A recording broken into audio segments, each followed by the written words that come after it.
And we have been advised that due to Prime Minister Johnson, he has been scheduled, he needs to leave at 3:50. So any time that after 3:50, we have to conclude it. So right now, raise your question, raise your hand so that I can identify yourself. Okay, first you, 1, 2, 3, 4, 5. Okay, in this order. Yeah. Hello, Prime Minister. Hello. And here. Please This stand up. is a question from Masa Television. And you have been Taiwan last night, and I read you're quite curious about Taiwan cuisine and any other dishes you are looking forward to trying in Taiwan. Okay, next thank one. you, right. Next one. No, next one, please. Yeah. Hi, Mr. Johnson. I am Yuli from EBC News. You were referred as a British Trump. You were Is this the BBC? No, EBC is from Taiwan. Oh, sorry. Yeah, hi, it's Right, okay. right. So, and you were mistaken as Trump as well once in the street, on the street of New York. No. So, you must know him better than we do. So, Yeah. two questions. One question, please. Oh, sorry. Okay, Yeah, one question. we'll do it. So, besides hairstyle, what do you think you and Trump in common? And on his second term, what do you observe the difference on him? Okay, now let's hold on. Yeah. Besides this. Hi, Prime Minister. Allegra Mendelsohn, The Telegraph. Prime Minister Starmer recently said that the UK might be recognizing Palestine in September. Given that, do you think we could ever see the UK recognize Taiwan? Okay, now the next one, please. Yeah. Hi, Mr. Johnson. I'm a journalist from NUCV in Taiwan. So I have a question that is, you mentioned that you gave up the idea of UK government trying to compete with Taiwan's in terms of that. So, but now President Trump now hoped TSMC to invest more and build a new semi-supply chain there. Is that a smart strategy to boost semi-industry overseas? Thank you. Okay, and you, and that'll be the end of the first round. Okay. Hello, my name is Jan. I'm here freelance for the British Times newspaper. The Times. The Times, right. You mentioned in your speech this morning the British policy of strategic ambiguity. I wanted to ask on two fronts, given your strong support for Ukraine and the fact perhaps that the lack of strategic clarity in terms of the backup behind Ukraine is what led to Russia's invasion of that country, and also given the fact that the American administration, Biden administration in the past, has signaled that they would be willing to come to Taiwan's aid, whether given China's rising threats towards Taiwan, it's time perhaps for reconsidering of that British policy of strategic ambiguity, and whether, given that you are now no longer in office, you're able to speak more clearly about this topic. Yeah, great. Well, what a bunch of great questions. Thank you very much. So, first of all, on my the things I've eaten, I think that was a question about Din Tai Fung. I sampled a wide variety of dumplings and a very dense kind of suety, doughy sort of snowball type object, which was absolutely delicious. I hadn't described it very. The thing I want to eat. The question was, what do I want to try? I think the answer is the pineapple cake. I've been given a box of pineapple cake. Does that make sense? I'm going to take a box of pineapple cake home to look, differences or similarities between me and any other politician, I leave it entirely to you.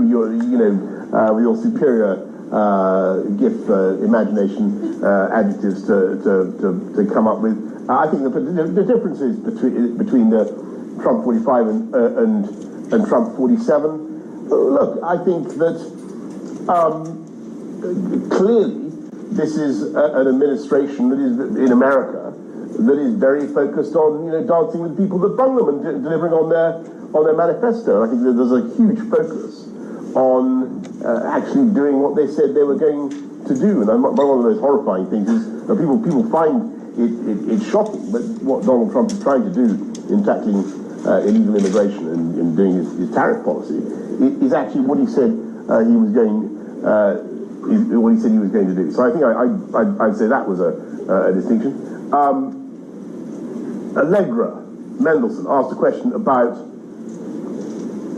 Taiwan, recognition of Taiwan compared to Palestine, and there clearly is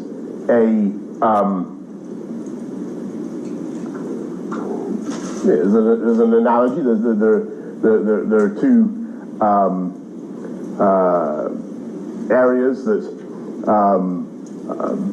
both have claims of one kind or other. I would say actually that the claim of Taiwan under the Montevideo Convention of 1933, the claim of Taiwan to be recognized by the British state is far more robust, because they actually have a recognized government, and they actually have boundaries that they control. They actually have a proper democratic system, none of which you could say about, with all due respect, none of which you could say about Palestine, least of all those parts that are currently governed by Hamas, right? So there's clearly a distinction there. But, as I said this morning, it's obvious from all my conversations here that that is not where the people of Taiwan are. And they don't actively seek to change unilaterally the status quo by getting recognition as an independent country. They're not asking for that. They're not even asking for that, right? They're asking for something much, much more modest. All they're asking for is the right to be left in peace as a free, democratic country, and not bullied or coerced, and not threatened with the imposition of rule by the Chinese Communist Party. That's all they're asking for, not threatened with violence, by the way. So I would say that the claims of Taiwan, the actual, under the terms of normal conventions on recognition of states, the claims of Taiwan are far more robust, but the ambitions and requests of the people of Taiwan are extremely modest, and I think that needs also to be respected. And you asked, I think, somebody asked a question about semiconductors. Is that right? And what's happening with the U.S. setting up a semiconductor fab in the United States? So Trump setting up a semiconductor. Did somebody ask that? Yeah, I think that's right. Look, as I said this morning, when I became Prime Minister in 2019, I was acutely conscious of this imperative for the UK to try to catch up in what was obviously the crucial industrial component of the 21st century, these really amazing semiconductors, these microprocessors. And as I said this morning, I said to my team in Number 10, I said, what would it cost to make a fab? What would it cost to make a fabrication plant? And they said about £9 billion. And I said, well, that's not a huge amount of money, but maybe it was worth doing anyway if we could somehow recover our technological edge in this area, because it's clearly so important. And then they said, well, actually, yes, we could do it, but it would take an awfully long time to set up, and then we might not even be able to produce chips, microprocessors of the same quality as Taiwan, because by the time we've taken to get the whole thing going, Taiwan would have improved. And so in the end, our best bet, I think, is to protect Taiwan and make sure that we have a strong relationship between the UK and Taiwan, and are able to import Taiwanese microprocessors. And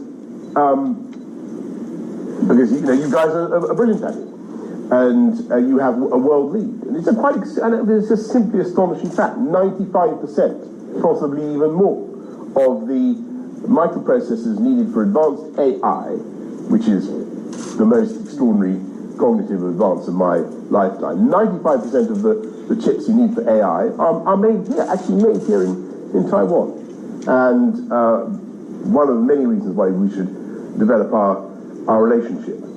And then John from the Times asked a question about strategic clarity and the fateful ambiguity before the invasion of Ukraine. It's a very, very good question, and it was spot on, because I do agree with you. One of the problems with Ukraine was that and it's still a problem. We're still not willing to say that Ukraine should be part of NATO, right? We're still not being clear about the ultimate geostrategic destination, security destination of Ukraine. That is a problem. That is a fateful ambiguity. Now, actually, I think that if we'd been clear about it before 2022, and if the Americans had got their way in 2008, and if Ukraine had been part of NATO, as George Bush requested, then it is conceivable that that invasion by Putin would never have happened. So I think you're really onto something. But I think that what the difficulty with the analogies are imperfect, right? Between Ukraine and Taiwan, there's not a direct read across, and what the crucial difference is, of course, that Ukraine is and had been a sovereign state since 1991, internationally recognized, not least by Russia and China and everybody else, right? Taiwan, as we've been discussing, is in a different case, different position.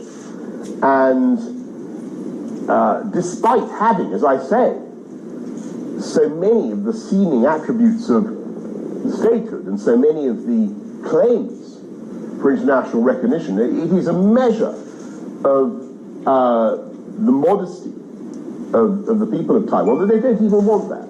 They're not calling for that.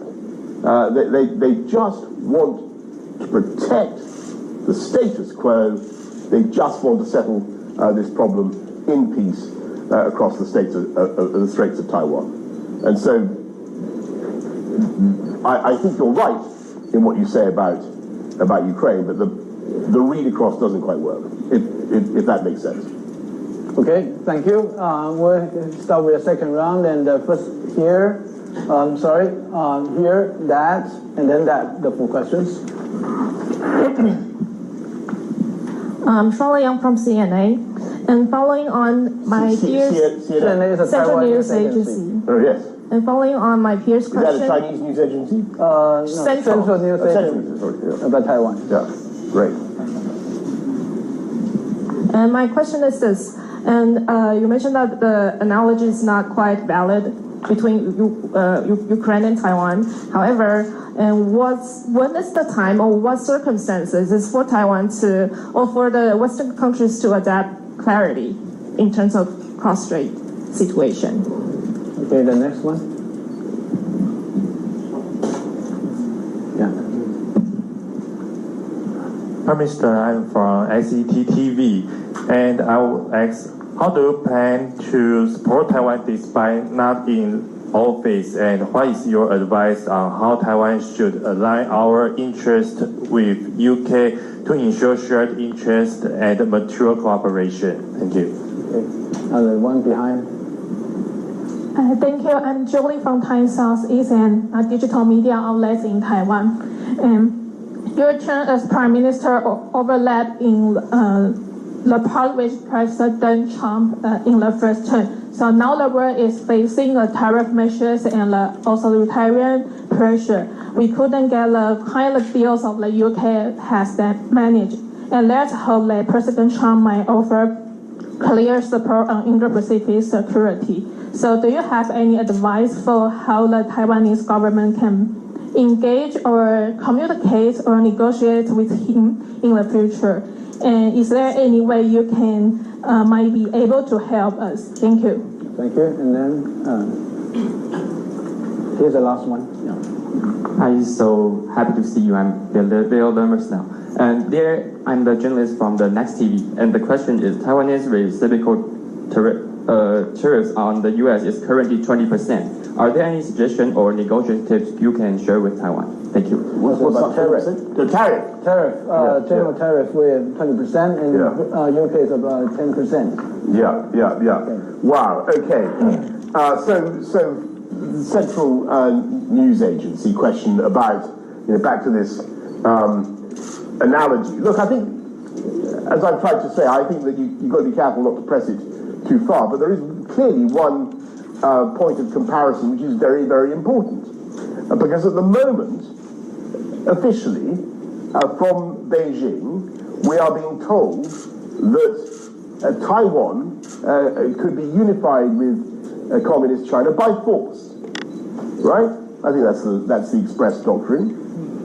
And I think that we really need to pause and think what that could involve, because when you change the constitutional position unilaterally by force, which is what Putin tried to do in February 2022, you set off a chain of events that you cannot control.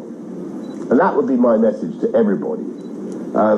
Trying to use force in situations like this can lead to utter disaster, not just for the world, but for you too. You're firing, as I said earlier, a Sarajevo pistol, and you don't know where it's going to end.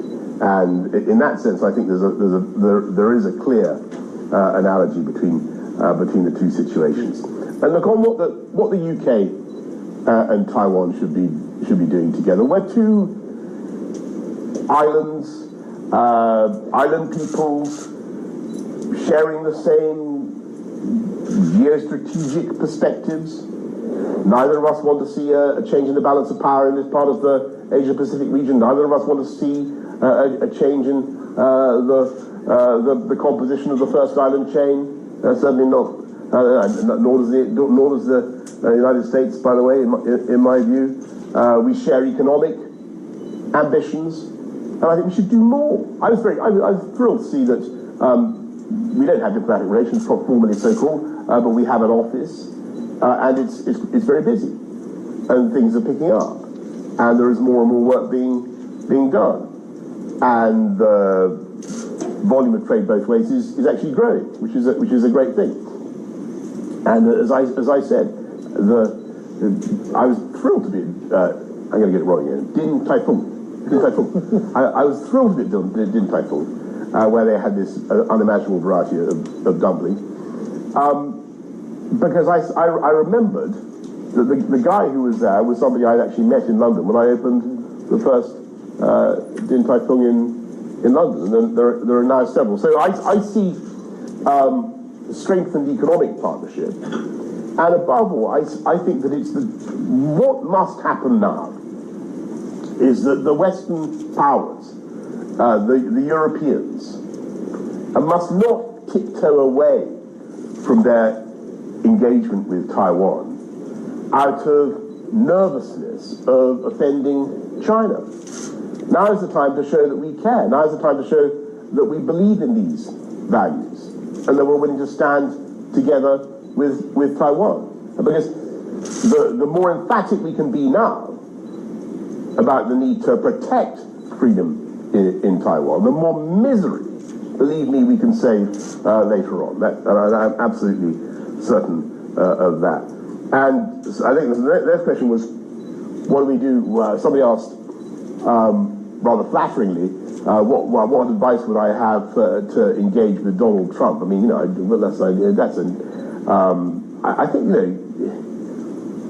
I believe that the president is fundamentally a big supporter of Taiwan, and I think that he's in a position now where he's having to be a bit tactical rather than strategic, because he's trying to do a trade deal with China, as everybody knows, and that's why we're seeing some of this slightly puzzling events of the last few days. But I think fundamentally,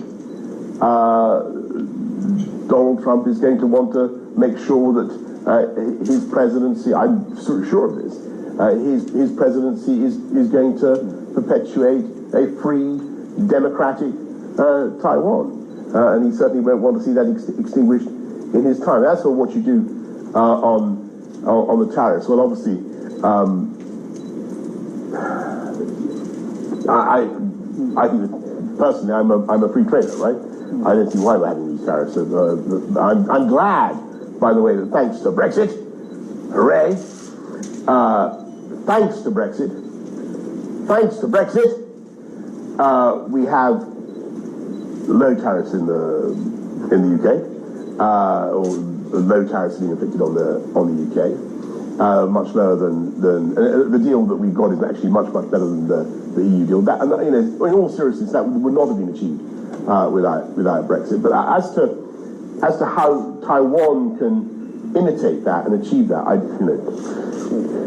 here's an idea. What Donald Trump likes is deals. come up with a deal. That's what I'd say. Thank you. Give them a success. I'll say that you're right earlier that Taiwan does not actively seek for the recognition, diplomatic recognitions, but we are really glad to receive any recognitions granted to us, as we are very much protective of our remaining recognitions because they're important to us. So I think that thank you very much. Thanks for the Prime Minister for generous giving his time.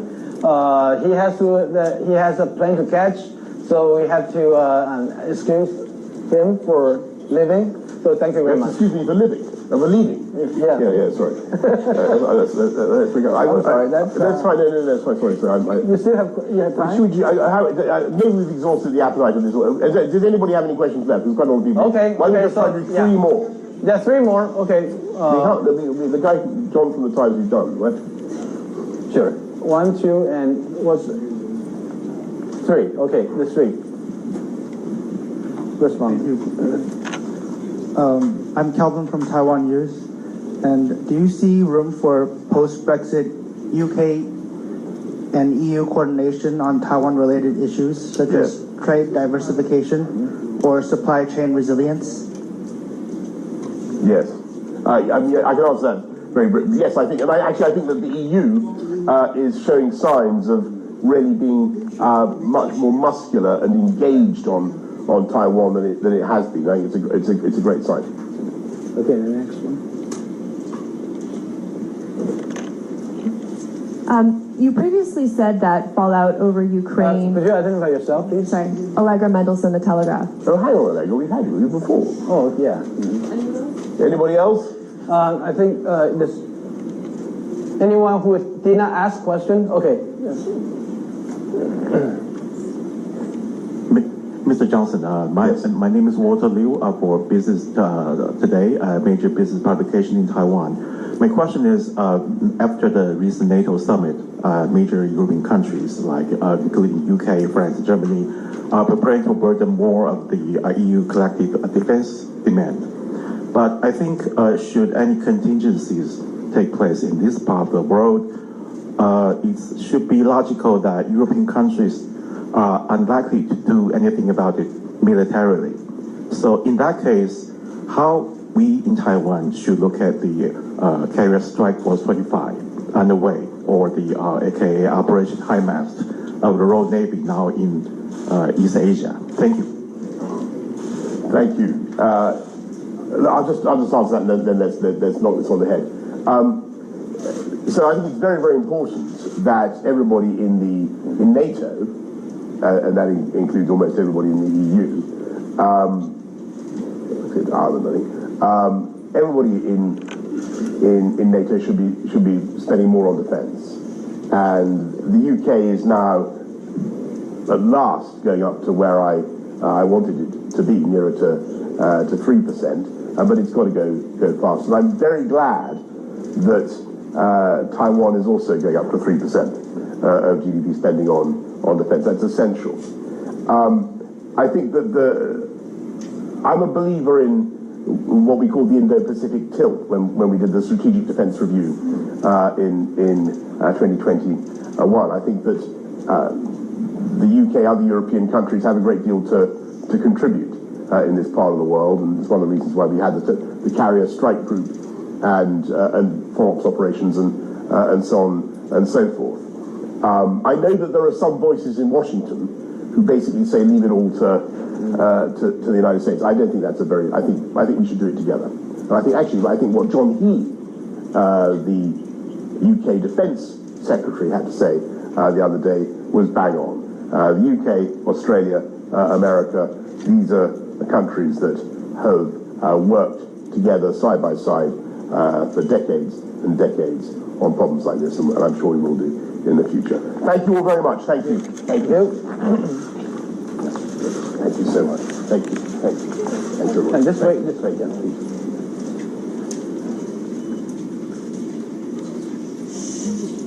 please.